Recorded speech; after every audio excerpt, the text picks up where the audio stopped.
ઉકાઈ જમણા કાંઠા નહેર વિભાગ દ્વારા હાલ 35 દિવસનું શટડાઉન ચાલી રહ્યું છે, જે અંતર્ગત અંકલેશ્વર, હાસોટ અને કોસંબા ડિવિઝનના તાબા હેઠળ આવતી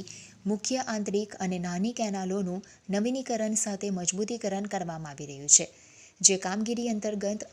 અંકલેશ્વરના આંતરિક મુખ્ય માર્ગ એવા આંબોલીથી અડોલને જોડતા માર્ગ ઉપર ઉકાઈ જમણા કાંઠા નહેર ઉપર હાસોટ નહેરની સાંકળ 4575 મીટર ઉપર આવેલ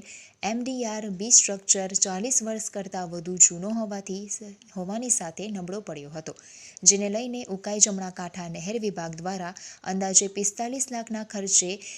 નવીનીકરણ સાથે પહોળો MDR બી સ્ટ્રક્ચર બનાવી રહી છે, જેને લઈને આંબોલીથી અડોલ જતો માર્ગ બંધ કરવો પડે એમ હોવાથી ઉકાઈ જમણા કાંઠા નહેર વિભાગ દ્વારા આ માર્ગના સૂચિત ડાયવર્ઝન માર્ગ સાથે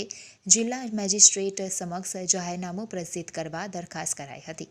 જે દરખાસ્તને ત્વરિત અસરથી જિલ્લા મેજિસ્ટ્રેટ દ્વારા મંજૂર કરી આ માર્ગ આગામી 30 જાન્યુઆરી સુધી બંધ કરી ડાયવર્ઝન માર્ગનો ઉપયોગ કરવા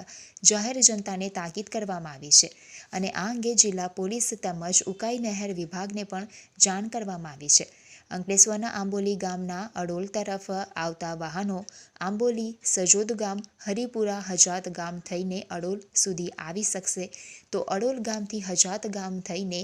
હરિપુરા, સજોદ ગામ, અંકલેશ્વર સિટી વિસ્તાર તેમજ આંબોલી ગામ સુધી આવી શકશે.